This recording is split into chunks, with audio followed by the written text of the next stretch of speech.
Okay, thank you everybody for coming this cold, brisk morning. The good thing we're inside, we're not out there in the cold. We're gonna call the Health and Human Development Committee to order. And on April the 4th at what is it, 9:05 a.m. Madam Clerk, would you call the roll call, please? Alderman Vollmer, Present. Alderwoman Tyus, Alderwoman Schweitzer, Present. Alderwoman Sanye, Present. Chair Boyd, Present. Alderwoman Tyus. We have 4 present. We have a quorum.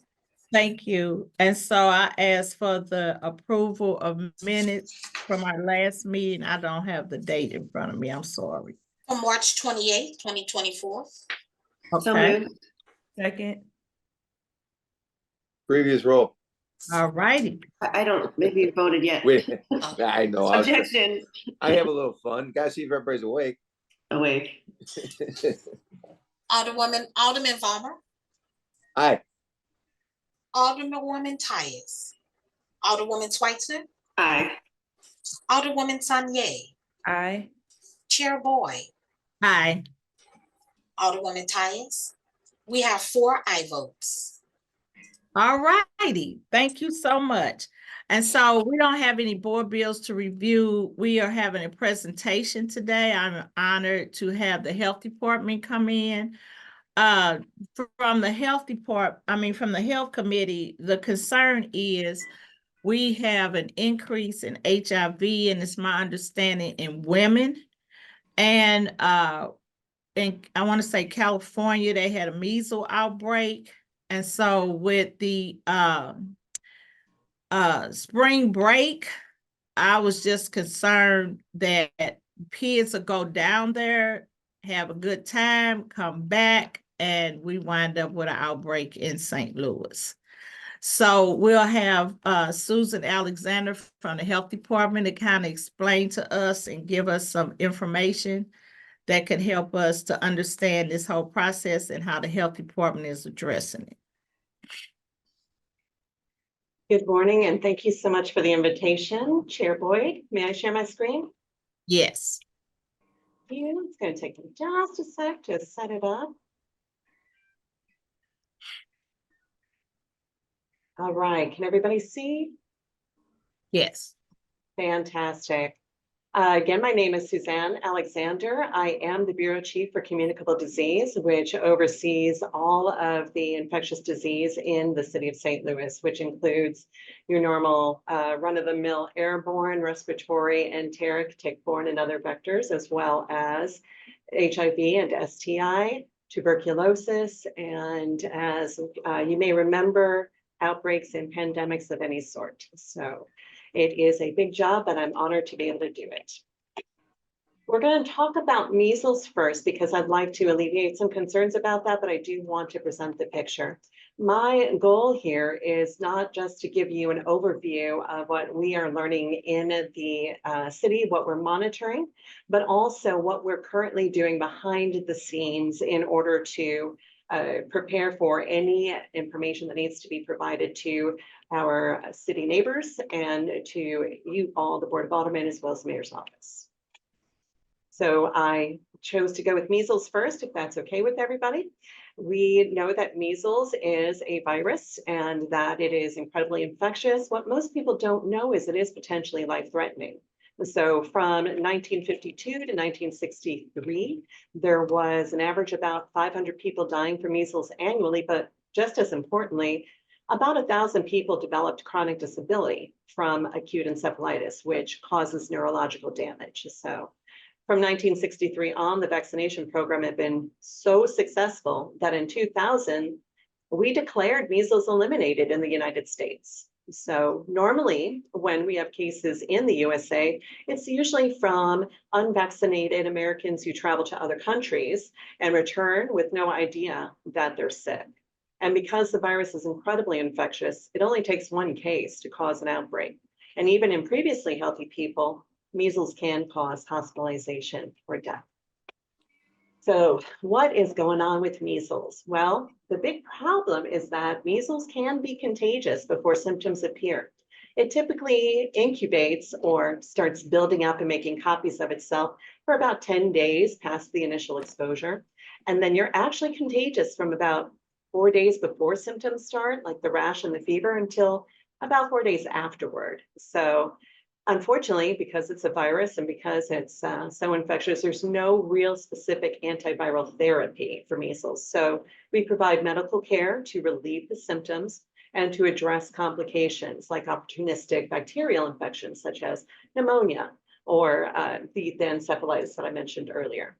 So per the CDC, up to about 9 out of 10 people who may be susceptible to measles, and we'll talk about that in a second, will develop measles after a close contact with the measles patient. About 1 out of every 1,000 of those measles cases will develop acute encephalitis, which often results in permanent brain damage. And 1 to 3 out of every 1,000 children who become infected with measles will die from respiratory and neurological complications. And let me know if I'm going through the slides too quickly. So what is going on? At our most recent briefing with the CDC, which just happened this week, there are 97 cases across 18 jurisdictions. And I've got the numbers up here, so I'll let you go ahead and read through those. 56% of the cases in the United States right now have been hospitalized for isolation or management of complications. 34 of the hospitalized patients were under 5 years old. A few more statistics. 60% of the cases were unvaccinated, which includes 50 children under the age of 5, which means that 68% of the children under 5 were hospitalized. What are we going to do? Well, the best way to take care of this is to prevent measles through vaccination, prevent it from ever happening. The good news is that we have an estimated 91.3% of kindergartners in Missouri who've received their MMR vaccines for the 22 to 23 school year. We communicate with our schools via listserv, site visits, phone calls, meetings. I personally am on call 24/7 with DHSS if I need to do any contact tracing or case investigation. And you all may recall that last year we had a case in St. Charles.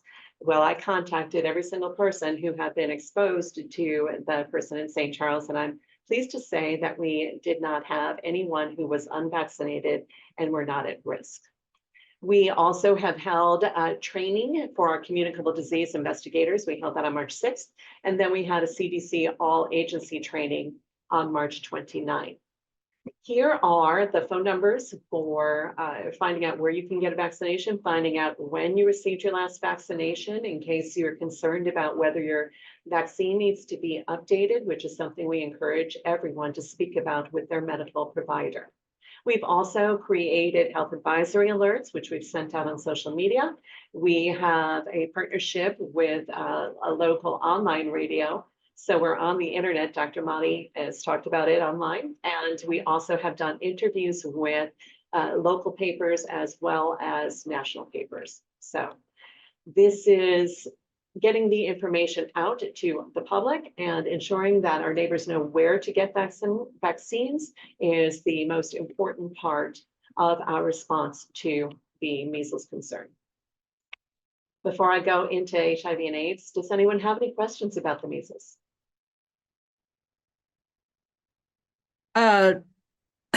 Madam Clerk, could you call to ask any committee people if they have any questions at this time? You want me to ask the committee people if they have, if they needed or wanted to ask questions or make Yes, ma'am. comments? Yes, ma'am. Okay. Chair, committee people, all the persons? Do you I have no want to questions. have any questions or comment? No Chair Brown? questions or comments from me, no. I think that, first of all, thank you for coming and presenting to us. That's really interesting about the measles. The 91% in Missouri stood out to me. That felt like a good number, but how do we compare to other states? Is it lower or higher than what other states see in their You know, that's a really good question. I focused more on the city of St. Louis, and we have had a really good response from all of our charter schools, all of our private schools, and of course, the SLPS school district. So, but I am happy to get that information back to you. Thank you. It's more just a curiosity. I'm always interested in how our state stacks up. When you're talking about things like health and So, thanks for the presentation. I look forward to the next part of it. Thank you. I don't And have any questions.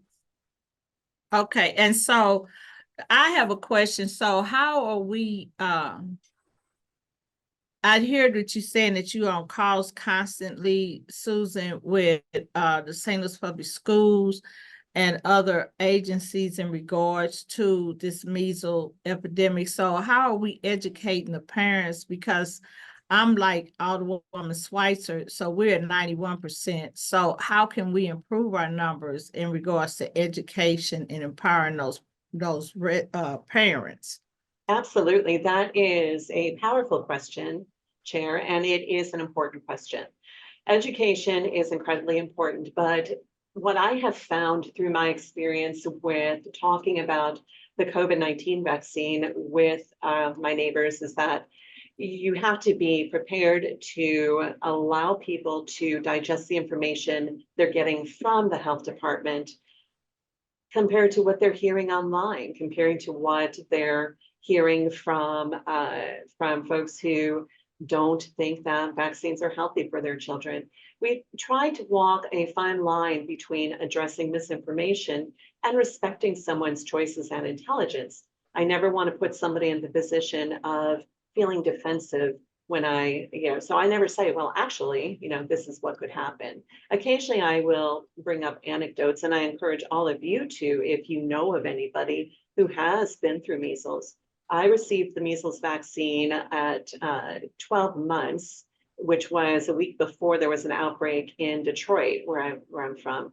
And I had such a high fever that my mother gave me ice baths. The little girl down the street, unfortunately, had not been vaccinated at all.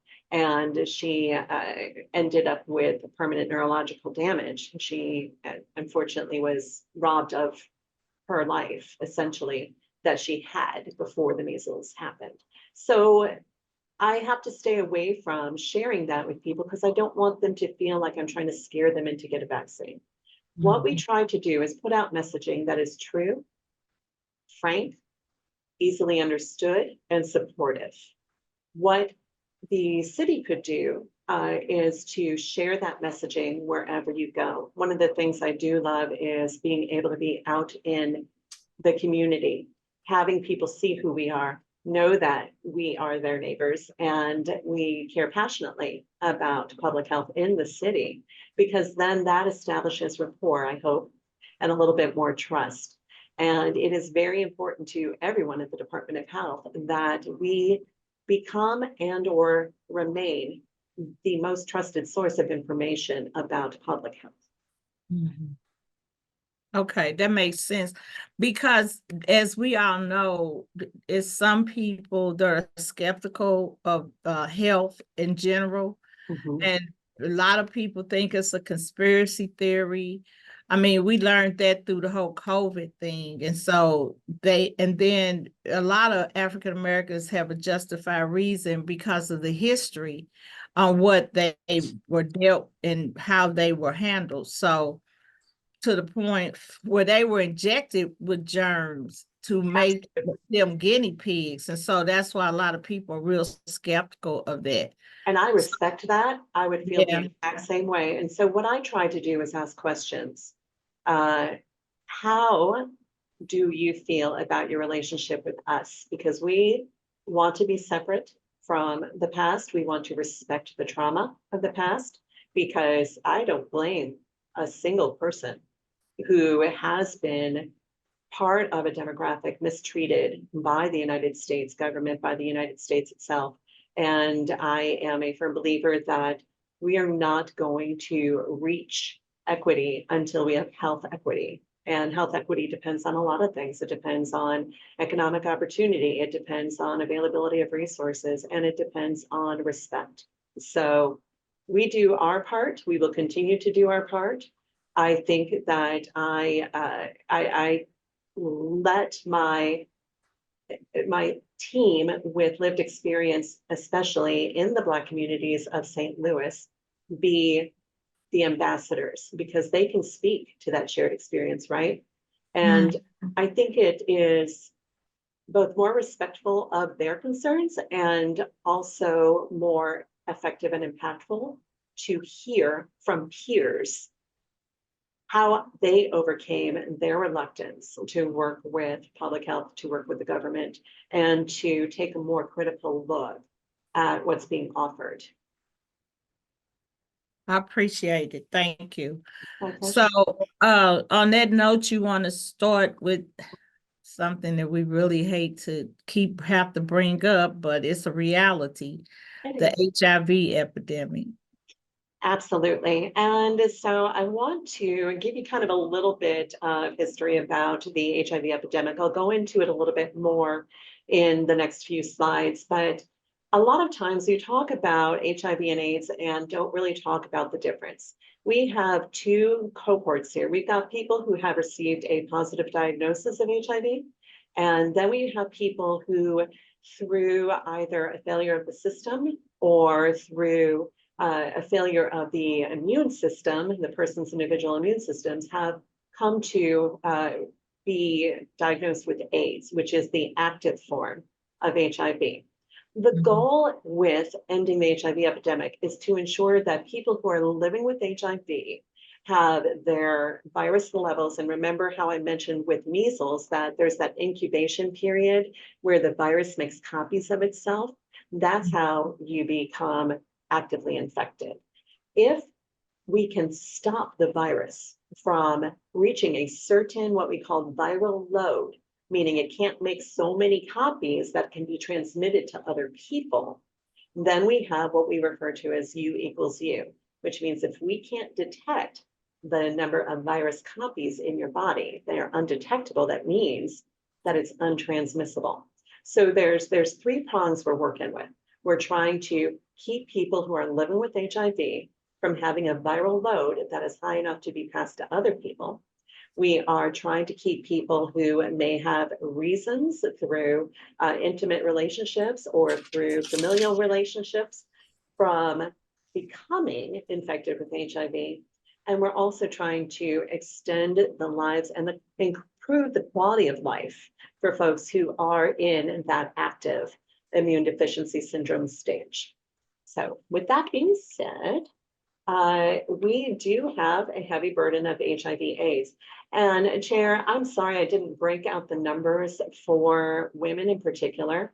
I will say this, it is rare to find someone who may be more susceptible to HIV who is not also more susceptible to STIs. And, you know, my other passion is congenital syphilis and how we need to address transmission altogether. So yes, we are seeing a rise in women, particularly in Black heterosexual women who would never have believed that they would be susceptible because everyone considers HIV to be a gay thing, for lack of better words, mostly for men who have sex with other men.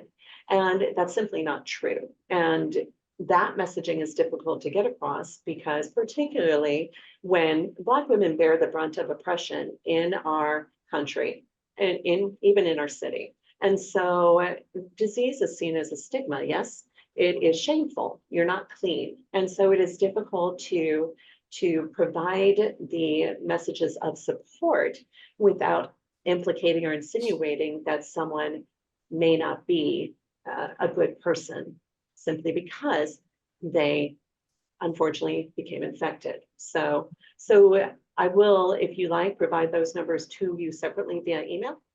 Okay. Happy to do so. Let me make just a real quick note. And if you don't mind, I'll also send along information about women with STIs. So we are noticing that some of the numbers are trending down, other numbers are trending up. STIs are trending down in age, whereas HIV is trending up in age. And so I mentioned that not because I have epidemiological reasons for it, but I wanted to give you that little bit to let you know at least what we're looking at in terms of the age range. So the good news is we have seen a decrease across the United States in general for new diagnoses, which means that particularly in areas where public health is well funded and there are strong and energetic initiatives to improve the numbers for folks living with HIV, we're seeing the actual effects. We are seeing improvement. And, you know, there were an estimated 1.2 million people living with it. There were 31,000 new HIV diagnoses. So it's not as if these numbers are not still pretty large and heavy. But in contrast with other STIs that have fairly funded programs behind them, the decrease is good to see. In Missouri, the state itself, we did see a drop between, and this says 21, I thought it was 2017, but what I will point out is that Missouri is number 34 in the United States for new cases. And in St. Louis, we actually did see a decrease in cases as well, from 107 to 72. 2021 happens to be when we also launched a new federal program called Ending the HIV Epidemic. And it is also when we started putting together resources for what's called PrEP.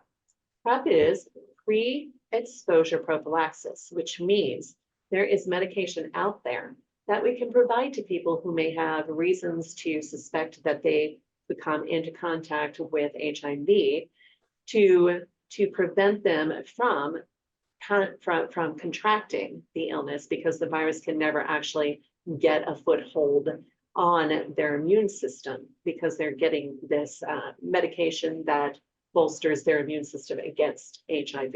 So it is good to see that the numbers have gone down. It is unfortunate that our case rates, which is the number of people per 100,000 people who actually have HIV, it's still larger than the national. And I'll tell you why, or give you an example. Missouri had a rate of 8.86 per 100,000 altogether. In 22, that decreased to 8.1%. In the city of St. Louis in 2021, we had 35.9 cases per 100,000.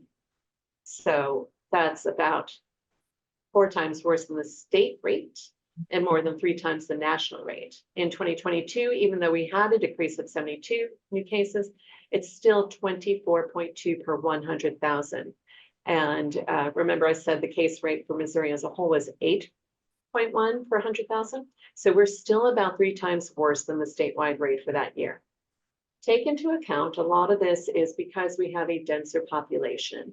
And so when you compare rates per 100,000, it can be difficult to actually understand what those numbers mean, which is why I included the new case information. Because of the way that data is released, sorry about that, because of the way that data is released by the Department of Health and Senior Services and the way it is funneled through the CDC, we don't actually get numbers as quickly as you or I would like. And that is because they are carefully assessed, cleaned, and released. And so we just received the 2022 data. We will not get the 2023 data until 2025. So what we do locally is we take a look at how we've ramped up our efforts, and we try to match those efforts up with what we're seeing. Are we seeing more people getting infected in these areas? Well, we need to focus on these areas. And so we try to work micro environmentally to ensure that we're reaching the people that we need to reach.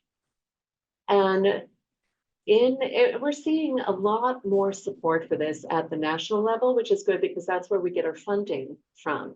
We receive pass-through funding from the CDC, from HRSA, and now from other agencies who joined this national HIV/AIDS strategy rather than from the state itself. And so the programs are able to sort of cross-collaborate a little bit more.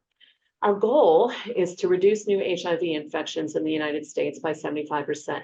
And remember what I said, an HIV infection is when a virus is able to get a foothold in somebody else's immune system. So again, that's why PrEP is so important, and that's why testing is so important. If we can test people before they're able to pass on the infection and we're able to get them on the medications and into case management that help lower their viral load, then we can meet those numbers. So I am pleased, proud, and honored to inform you all that we are the regional lead agency. And for the Ryan White Foundation, which is focused on people who are already living with HIV, and for the HIV prevention team. And we are in charge of making sure that the perimeter counties around us, including St. Louis County, Warren, Lincoln, et cetera, have the resources they need as best we can to reduce the amount of infection and contagion in their counties as well. So the way we do this is to work with the folks who are doing the work. And the folks who are doing the work are the community-based organizations and that we fund and that we are hoping to rebuild a coalition with that fell by the wayside thanks to the pandemic when we saw, lack of testing because people weren't able to get out to get tested. So we're bouncing back and we're in an era of rebuilding, going with evidence-based programming, taking a more scientific approach to outreach, making sure that we're meeting the right people. And I am proud to say that we are doing just that. We are trying to make HIV test kits more convenient for people to pick up. So we have an online program called the Take Me Home program, and residents can scan a QR code at any of our events, and or they can go to the healthstopstl.com website and order a kit through our community partner NASDAQ. And NASDAQ will send out the kit to them free of charge. We will provide them at-home test kits when we have them free of charge. And we also on our website can have folks schedule testing appointments right there. And by searching through our website, you'll be able to see that we have other resources, not just sexual health resources, but social support and links to the other organizations. So if you're not willing to work with the health department, we understand, but maybe you'll be willing to work with Williams and Associates or Novus Health or Vivint Health. And we encourage those relationships because it doesn't matter to us as much who you see, but that you are seen. So we also have free condoms that and we have a condom distribution program where we go out and currently we have 83 partner sites. We're working on expanding those sites out into the perimeter counties because we know that folks travel in and out of the city to enjoy the social life here. And so we know that we have to look beyond the city of St. Louis to halt this epidemic. We are focusing right now on outreach because you can't meet people unless you meet them where they are. And so I am so excited to say that we have returned to some of our regular programming, probation and parole. We do regular testing clinics at St. Louis University and at Harris Stowe. And for the first time since the pandemic this year, thanks to being able to restaff our section, our program for HIV prevention, we have held an average of 4 additional events per month since the start of this year. And when you take into account that this is, when we say 4 additional events, these are on weekends. These are in the evenings.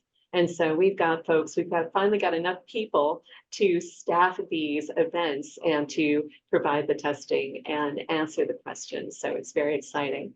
We are always willing to add additional outreach opportunities as requested by the community or by you all, by anybody really. And we do have a plan for expanding our reach, moving beyond the current geographical area we're in out to the further reaches of the city and beyond with our mobile testing unit. So, and one thing I'm really proud of is that we have worked hard and will continue to work hard to destigmatize sexual health by having the PrEP Week, annual PrEP Week. We're planning to do it again in October 2024, the last full week in October. And we also are working on making condom distribution more interesting, exciting, and appealing to folks of every age. So that's all I've got. Do we have any questions from this one?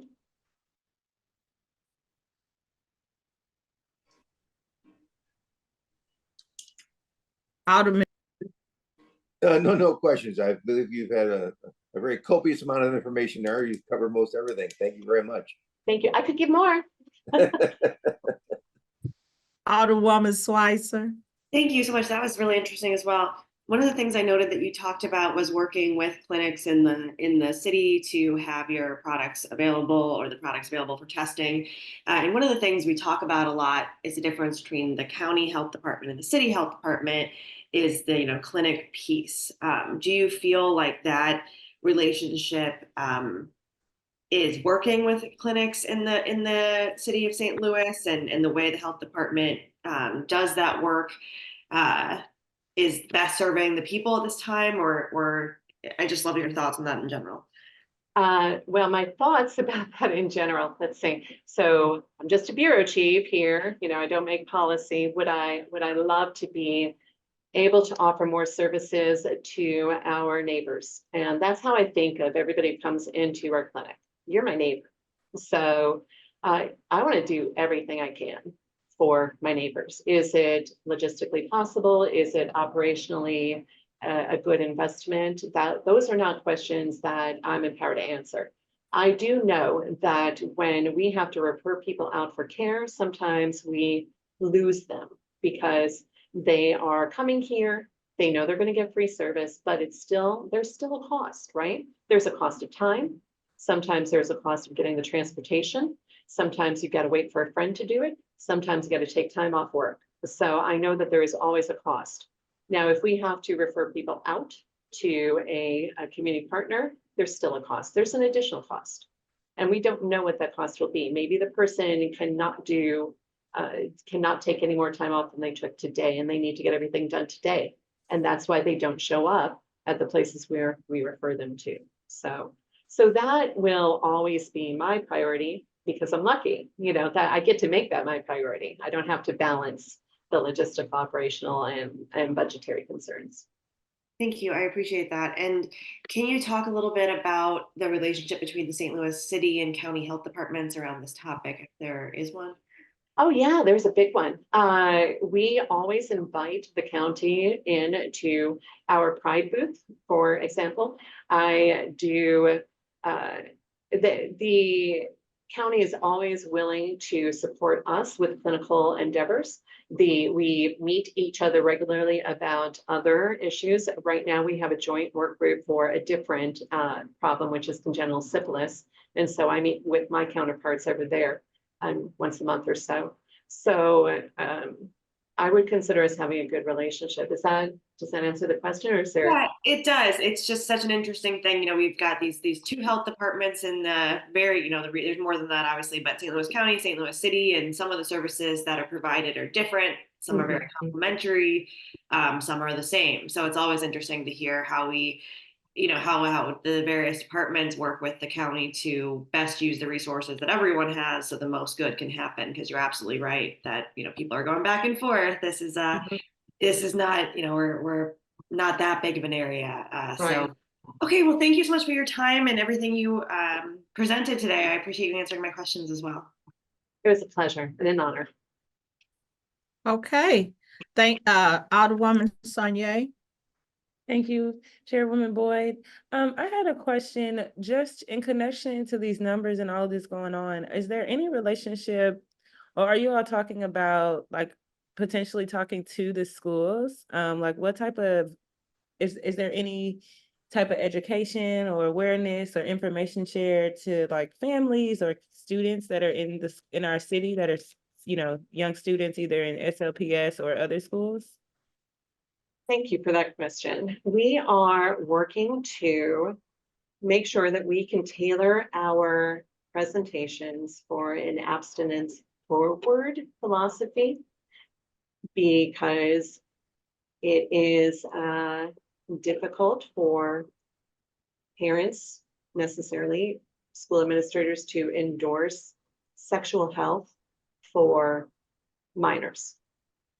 And we want to approach that conversation with a great deal of thoughtfulness, consideration for the feelings of parents, and the potential for tension created between faculty and administrators who trust us to give good education and their student body's parents. So we are working with SLPS to find out if there's a way that we can present this information that respects the abstinence philosophy, while at the same time providing especially the middle school and high school students with the information that they need to understand that if they're going to make certain choices, here are the potential risks of those choices.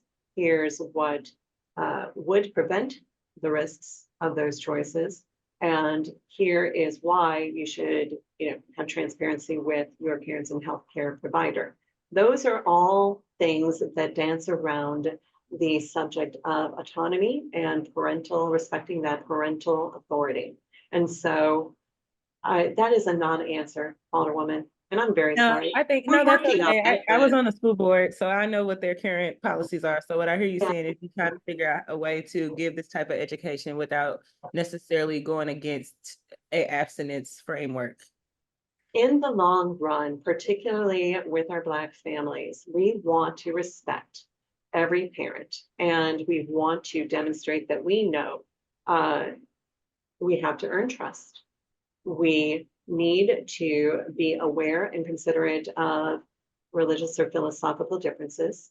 And we need to be sure that students are not hearing, go have sex, here's a condom, So it is and we are currently working on it because we were originally told it's probably not a go because we are in SLPS schools, we are presenting abstinence only education.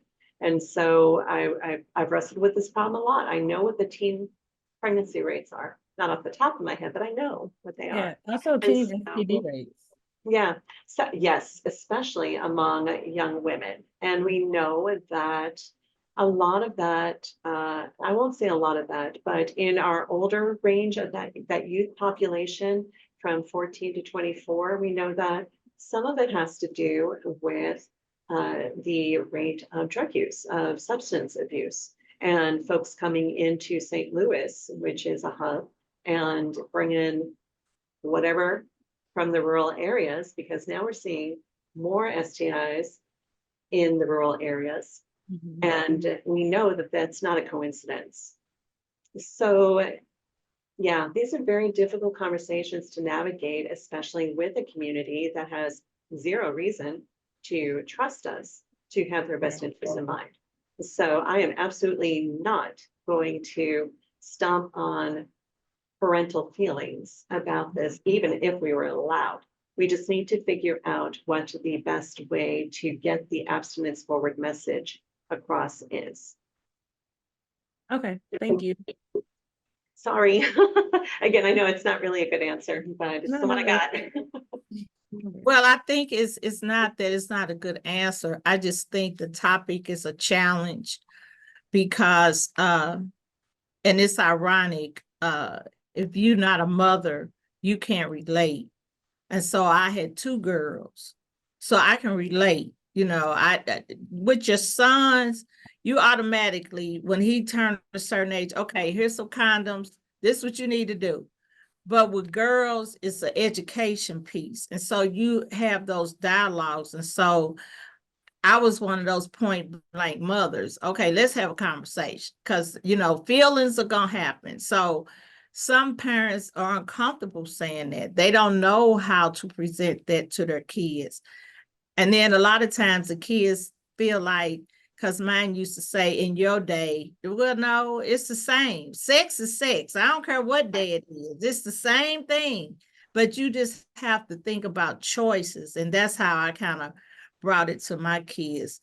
Choices, you have consequences. And so if you make these choices, I not only talked about pregnancy because when my kids were coming up, STDs were very high in our communities.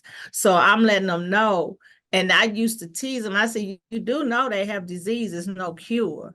So I'm like, penicillin doesn't work anymore. So I kind of did a scare tactic, but a reality check to say, this is what's really going on.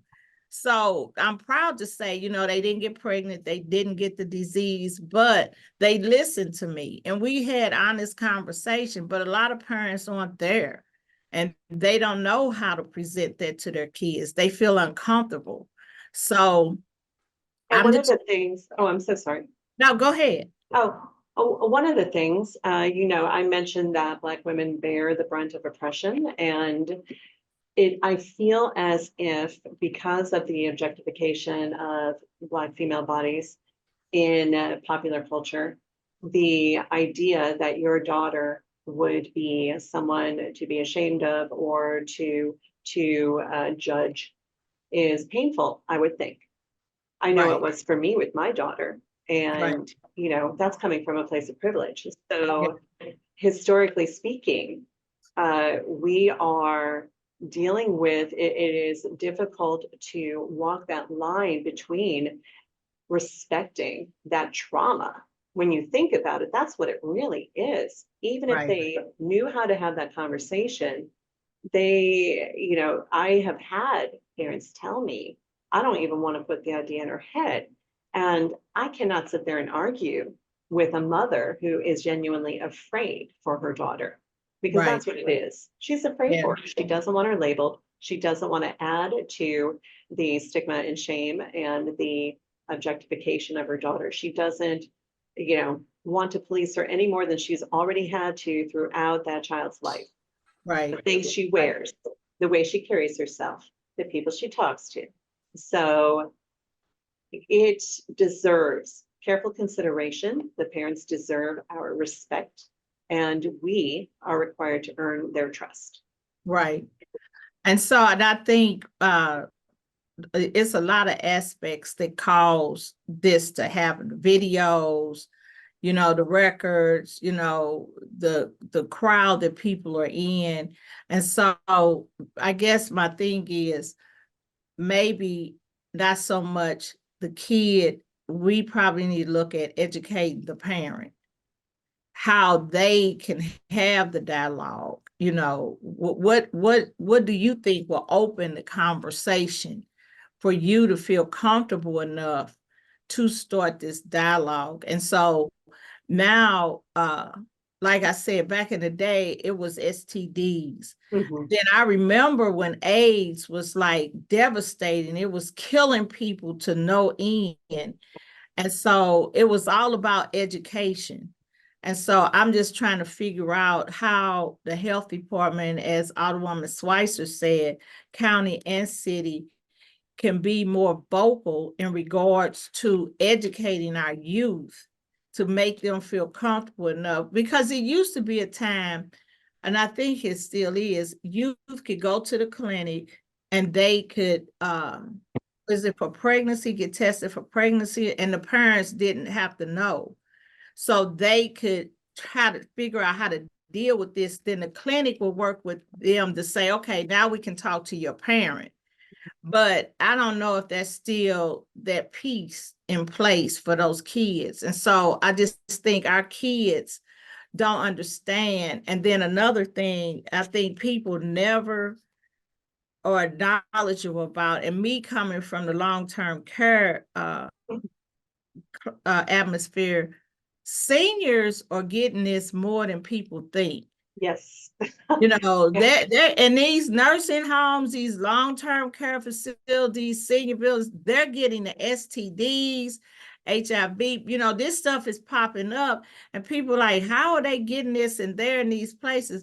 That's because daddy go out and play with whoever, comes back and messes with mama, and they give it to her. She's sitting there but she's only exposed to him, and so he's bringing it in. So it's you gave us a lot of good information, but I think education and empowering is the most best practice we can go with. And our plan for that, to reach the parents and even some of the kids, in 2022, we had 3 people for the entire HIV and STI prevention section. A team that is usually about 10 to 15 strong. The pandemic decimated the public health workforce, and then we are competing with 2 very large, very well-known research universities, as well as a number of nonprofit organizations that really truly live and breathe health equity and public health. So competing for those people became really difficult, and it kept me awake at night. So now in 2024, we finally have a full team. We are a little bit short, because we want to be aware of budgetary constraints, and because, we had 2 more positions to fill. But what we can do with this team that we have right now is leaps beyond what we could have done a couple years ago. So increasing our presence in the community is number 1, because we could have all the clinical resources in the world, but if people don't trust us, if they don't know us, if they can't put a face and a name together and associate that with the Department of Health, then we're never going to reach them enough to say, listen, here's a conversation that might be difficult to have, but it's valuable and worthwhile to have. And so by increasing our outreach, increasing our presence in the community, and being known and becoming part of the community, I believe we will get ourselves those opportunities.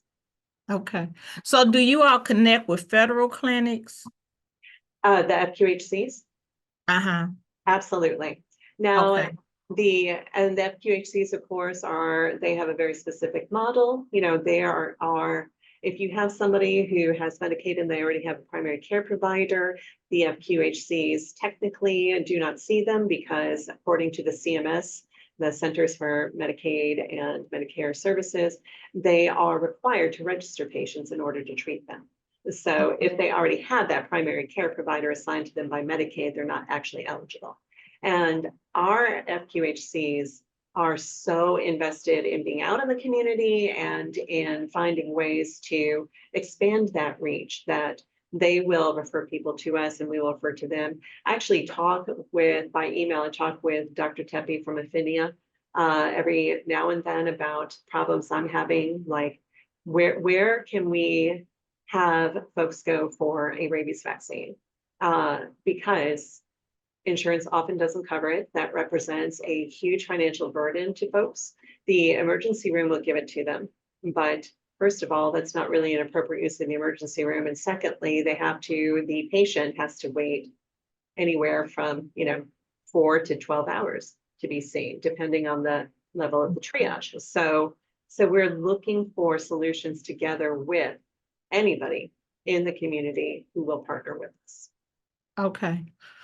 All right. You had good information, and I hope it helped the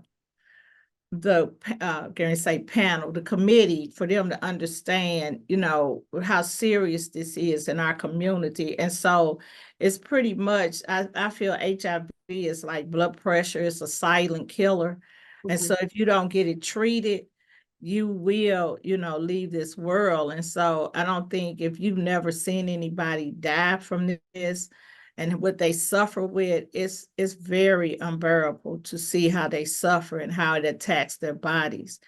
And so you're correct. It was a myth. It was only for men that were, inducing in sex, but now it's all over. And people think prostitution has left. Prostitution has not left. And so that plays a big role in our community. And I feel strongly that as this committee, we really need to support you all to help get it out there more, to get people engaged. ironically, we in our office, we have a container for condoms, and you'd be surprised how quick they left. People were coming through and they were like, what are these? And we were like, kind of, oh, okay, can I get some? So people are really taking them. And You so need more? yes, Okay. yes, I do. Yeah, I had called and said, I need more. I need more of these. So that's a good thing to me. I'd rather for them to have them and use them than not have them at all. So on that note, does anybody else have any questions or comments? Or need condoms? I don't have any questions. I just wanted to thank you for coming and giving your presentation, and even your sensitivity between mistrust in the Black community and, health government entities. And just second, kind of what Alderwoman Boyd said, I think that whenever you're navigating those conversations and talking to the district, however you can figure out how to bring the parents along in that conversation is really crucial. I'm not, a mother, but I do have a mom who I think did an extraordinary job at making sure it was always a place where we could have conversations, where we could talk, where we could have dialogue, where there wasn't any shame, just education. And I actually think that led to me making a lot more responsible choices than some of my counterparts. And so I think however you can involve the school districts, the parents in that conversation would be beneficial when you all get there. Thank you. Thanks. I'd like to just echo Alderman Saulnier's points, and also just say I appreciate the way you approach your work. I'm feel like people like you and Dr. Mahdi, who bring such positivity and sensitivity and just openness to it, are really impressive. I don't think I could do what you do, and so I just want to say thank you. It's a really important job and really important work. So thank you so much. Thank you. I tell my team, and sometimes I tell interns and prospective graduates, which may be why I don't get invited back. Don't do what you love, because that will often have the effect of ruining your love for it. Do what makes you angry. Find what makes you angry and find what you want to fix with that anger. And I am fueled. I'm fueled by that anger to address the wrong, to create equity for all people. And equity means you give extra where it needs to be given. So thank you for having me. Thank you for your support. It was, again, an honor and a pleasure to be here. And if you like, I will drop the call so you can get back to committee business. 1 minute. Alderman Balmer, did you have anything? Oh, no, being the only male on the panel, I'm very respectfully sitting back and listening. Well, no, your viewpoint is just as valid and important. How do you talk to your sons, for example? I don't have you. We're never blessed with children. I'm so sorry. But it's okay. He did not say never blessed. Yeah, it's a challenge. I've been running a tavern for 35 years, so I'm very well aware of all these situations. Wonderful. I am relatively new to St. Louis, so I don't know which ones they are, but we would love to get condoms into those places. We used to go to, my understanding is that we used to go to clubs and also just do the stroll where the sex workers were. And I honestly believe that doing those things, being back out there, working with people is how we're going to reverse this. Right.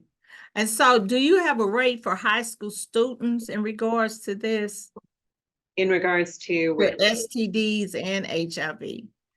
I cannot break it down by high school students. We work with a range, and we try to be very, so for example, the state will suppress small numbers. If you have only a few people in a given demographic or a given locality, they will suppress those numbers because of the sensitivity toward people figuring out who might be involved. So yeah, so that would be difficult. I can get you ranges, and that's what I'm planning to do when I send you an email. Okay, thank you. My pleasure. All right, thank you so much, Susan. Tell Dr. Mahdi thank you, and you gave us great information, and we appreciate you. All right, we don't have any resolutions for review, no commit, do we have any committee discussions? Anybody have anything they want to comment on? Okay. We had any, Madam Clerk, do we have any written testimonies? No, ma'am. Okay, all right, and so any announcements? Oh, this is a good crew. Everybody's just ready quiet. We'll excuse Alderwoman Tyus for her absence, and I'll call for a motion to adjourn the meeting. So moved. Second. Second, previous roll. Have a good day.